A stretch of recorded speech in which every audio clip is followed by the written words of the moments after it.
ये दोनों husband wife Asif Iqbal और खुशनुमा इस्लाम हैं। इन्होंने इंसाफ की गुहार लगाते हुए अपनी मां पर आरोप लगाए हैं।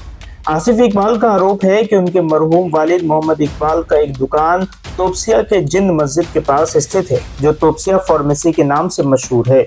पहले वो दुकान आसिफ इकबाल खुद चलाते थे और शेयर होल्डर के हैसियत से अपनी मां को माहाना कुछ अमाउंट देते थे।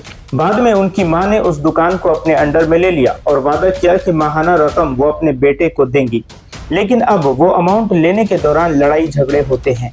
आसिफ इकबाल और उनकी वाइफ ने बताया कि जरा सी बात इतना बढ़ जाता है कि हमें घर छोड़ने के लिए मजबूर किया जाता है। हम पर कई तरह के इल्जाम लगाए जाते हैं। वहीं आसिफ इकबाल का कहना है कि हमारे पास इनकम का कोई जरिया नहीं है, हमारे 3 बच्चे हैं, घर परिवार चलाना काफी मुश्किल है। इतना टॉर्चर झेलने के कारण मेरी वाइफ सुसाइड अटेम्प्ट भी कर चुकी है। आसिफ ने यह भी आरोप लगाया कि उनकी मां को उनकी बहन, जो फिलहाल कनाडा में है, मैनिपुलेट करती हैं और मेरे और मेरी वाइफ को लेकर उन्हें बहकाती हैं। हम तोपसिया में वार्ड 66 के काउंसलर फैज अहमद खान और विधायक जावेद अहमद खान से गुहार लगाते हैं कि आप गार्जियन और इलाके के बड़े होने की हैसियत से मामले का हल निकाल दें, ताकि हमारी और हमारे बच्चों की जिंदगी आसान हो सके। वहीं जब हमने आसिफ इकबाल की वालिदा से राब्ता करना चाहा तो उनसे राब्ता नहीं हो सका। जल्द ही उनका पक्ष भी हम आपके सामने लाएंगे। फिलहाल आपको सुनाते हैं आसिफ इकबाल और उनकी वाइफ ने क्या कुछ कहा है। मेरा नाम आसिफ इकबाल अहमद है और ये मेरी बीवी, इनका नाम खुशनुमा इस्लाम है। परेशानी घरेलू है, जैसे सबका होता है वैसे हमारा भी एक है परेशानी। मामला ये है कि मेरी वालिदा और मेरी बहन मिल करके थोड़ा परेशान कर रही है हम लोगों को मिलके। घर का घरेलू मामला है।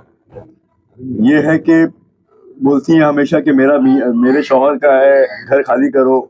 मेरी बहन वहाँ से उनको मैनिपुलेट करती। मेरी बहन रहती है कनाडा में, उसका नाम है शहनाज अहमद और उनके हस्बैंड का नाम है साकिब हुसैन और वो लोग अभी है कनाडा में। तो वो मेरी बहन वहाँ से मैनिपुलेट कर रही है। बहुत दिन से मेरी मम्मी हम लोग पे टॉर्चर दबा करके रखी है घर को। मेरी जो घर की जो मेरी बिल्डिंग की जो पावर ऑफ अटॉर्नी है, मेरी पुप्पी शाहीन, उसको सब कहानी मालूम है, पूरा A to Z मालूम है।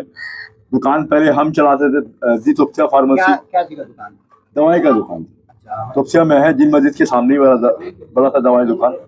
तो पहले हम चलाते थे, अभी मेरी वालिदा ने हमसे ले लिया वो दुकान। तो वो उनका कहना है कि दुकान हम चलाएंगे, मेरे शौहर का है, तो हमने उनको दे दिया दुकान कि आप हमको कुछ अमाउंट आप हमको दीजिएगा। तो वो अमाउंट बोली हाँ देंगे। कुछ दिन होने के बाद बोलती है ये अमाउंट नहीं देंगे, हम ये अमाउंट देंगे। तो हम उस पर भी राजी हो गए कि चलिए, मेरा 3 बच्चा है, मेरा कोई काम और कोई जरिया नहीं है कमाने का, वही एक है जरिया। तो उसके बाद भी पैसा देने में बहुत आगे पीछे होता है। दुकान का स्टाफ लोग भी बहुत मैनिपुलेट करता है। और एक स्टाफ है आसिफ बोल करके है, एक है मोइन, वो लोग ये दोनों मिल करके बहुत मैनिपुलेट करता है मेरी अम्मी को।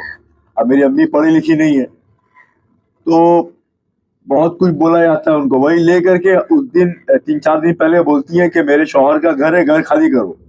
तो यही दबाव में मेरी वाइफ चूहा मारने का दवाई खा ली। अच्छा, ठीक। हाँ, जी। तो क्या कब खाई? ये खाई है कल रात को 8:30 बजे कि हम ऐसा करने से अच्छा है हम अपने आप को कुछ कर लेंगे। तो हम 3 बच्चा लेके हम कहाँ जाएंगे? ये है आपका कल जो जा करके जो मैंने चितरंजन में जो खाई थी दवाई चूहा मारने का, वो उसका ये है पर्ची है जो मैंने कल करवाया पुलिस का। इसमें अटेम्प्ट टू सुसाइड का केस है ये। और हम फैज खान से और जावेद खान साहब से यही दरखास्त करेंगे कि ये मैटर को थोड़ा आप लोग देखिए। मेरे वालिद साहब के जगह में आप ही हैं। मेरे भाई, हम फैज अहमद खान मेरे साथ बचपन का दोस्त से, खेला भी है मेरे साथ, हम लोग पड़ोसी रह चुके हैं। तो आप थोड़ा इस मामले को थोड़ा अपने गौर से देखिए। क्या आपने अपनी मम्मी पे कभी जुल्म किया है? नहीं, कभी नहीं। ये गलत बात, ये गलत इल्जाम। कभी जुल्म नहीं किया? नहीं, ये गलत जो भी हुआ है वो सब घरेलू मैटर हुआ है। वही सास बहू का जो मैटर होता है वही वो हमेशा मतलब मुझे गंदा मतलब बात बोलती है। तो इस वजह से अगर मेरे हस्बैंड मेरा सपोर्ट पे अगर बोलने जाते हैं ना, तो वो उन लोग दोनों में कुछ मतलब आर्ग्यूमेंट हो जाता है, तो बात ये आ जाता है कि बेटा माँ को टॉर्चर कर रहा है, गाली दे रहा है, यही मैटर हो जाता है। लेकिन बीच में मतलब मैं यहाँ पे फंस चुकी हूँ, मेरा मैटर सब भूल के माँ बेटी के मैटर में चले जाता है, ठीक है। लेकिन वो टॉर्चर मुझे भी बहुत करती है कि ये मेरा शौहर का घर है, यहाँ से निकलो, मतलब यहाँ पे रहने के नहीं मिलेगा, पहले हम हैं बाद में तुम लोग हो। तो बस मैं हाथ जोड़ के यही विनती करती हूँ फैज भाई से और जावेद अंकल साहब से कि आप दोनों तरफ का जो भी बात है वो सुनिए, सिर्फ एक तरफ का सुनने से नहीं होगा। अगर वो बूढ़ी हैं, मतलब उनके शौहर नहीं है, तो उसका मतलब ये नहीं है कि वो हमेशा मतलब सही है। तो आप दोनों पक्ष का बात सुने, जो भी है हम लोगों को मतलब एक इंसाफ दिलाए जो भी। अभी आप क्या कर रहे हैं? अभी हम रैपिडो चलाते हैं, अभी हम कुछ नहीं कर रहे, घर में ही हैं। तो आप अकेला बेटा है उनके? जी हम अकेले बेटे हैं। तब भी इतना बड़ा प्रॉब्लम ऐसा कैसे हो सकता है? मेरी नन जो है वो कनाडा में रहती है, बैठे मैनिपुलेट कर रही है, वो मेरी सास को बहुत मैनिपुलेट करती है कि आपका शौहर का है, आप क्यों दीजिएगा, आपका हक पहले है। हाँ, लेकिन आपको ये आरोप लगता है कि आप हमेशा झगड़ा करते हैं अपनी मम्मी से। नहीं ये गलत है, गलत है ये। आप झगड़ा नहीं करते? नहीं ये गलत है। झगड़ा होता है मैं से शुरू होता है, झगड़ा सास बहू से शुरू होता है।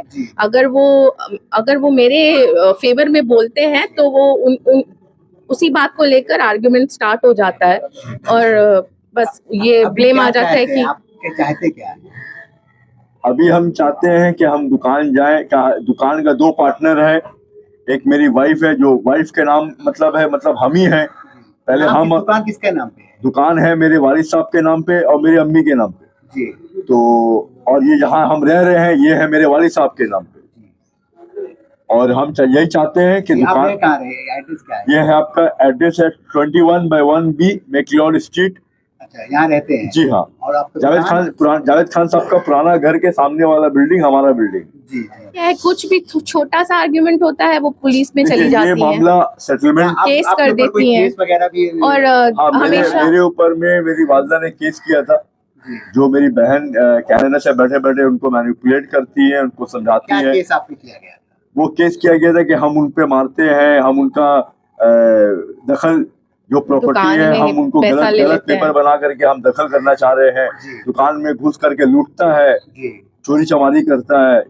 ये उनका स्टेटमेंट है। कितना दिनों पहले का ये बात है आपका तकरीबन अक्टूबर 2024 का है। 2024 तकरीबन 1 साल। जी हाँ। और वो मेरे फादर मेरे साथ रहते तो वो उनके नाम पे भी केस कर दी, जबकि वो इसमें कहीं नहीं है इस मैटर में कि ये लोग मतलब बाप बेटी ये लोग विटनेस बनाए, मेरा बेटा दुकान बेच रहा है और ये लोग दोनों का साइन है विटनेस। क्या आप अपने दुकान पे फिर से जाना चाहते हैं? हाँ हम खुद फिर से जाना चाहते हैं, हालांकि मेरे वालिद साहब का तो उसमें मेरा भी हुआ, हम भी उनके हैं, तो हम एज उनके वारिस के हिसाब से हम फिर वापस जाना चाहते हैं दुकान, और जैसा अम्मी भी रहे हम भी रहे, दोनों मिलके अपने जैसे चलता है चलाएंगे, ऐसा कोई बात नहीं। देखिए बाप के बाद अगर संपत्ति देखा जाए वो होता है बेटा का, शरीयत के हिसाब से भी शरीयत में कहा गया कि बेटा का 8 आना बेटी का 4 आना। तो मेरी बहन को जो लेना था क्या था वो हो चुका है। अब मेरा परिवार है, 3 बच्चे हैं मेरे, तो अब हमको देखना, हमको चलाना। मेरे ससुर उनको तोपसिया में 2 फ्लैट मेरे वालिद साहब यहाँ के 1 फ्लैट उनको दे चुके हैं, वो दुकान हमको देके गए। LIC जो हुआ था मेरे फादर इन लॉ का तकरीबन 25 लाख वो उनको मिल चुका है। तो अब हम लोगों का भी तो कुछ हक बनता है ना, मेरे भी तो बच्चे हैं ना। तो आप लोग क्या जाएंगे जावेद खान और फैज खान के पास? हम चाहेंगे कि फैज खान साहब और जावेद खान साहब दोनों को बुलाएं, खुद दोनों को बुलाएं, ये देख करके समझे पहले पूरा मामला क्या है नहीं है, बैठ करके समझाएं। तो सब घर का मामला है, हम नहीं चाहेंगे कि बाहर बात निकले, घर का मामला है, बैठ के बाद अपना आपस में ही बैठ के हो जाए तो बेटर है।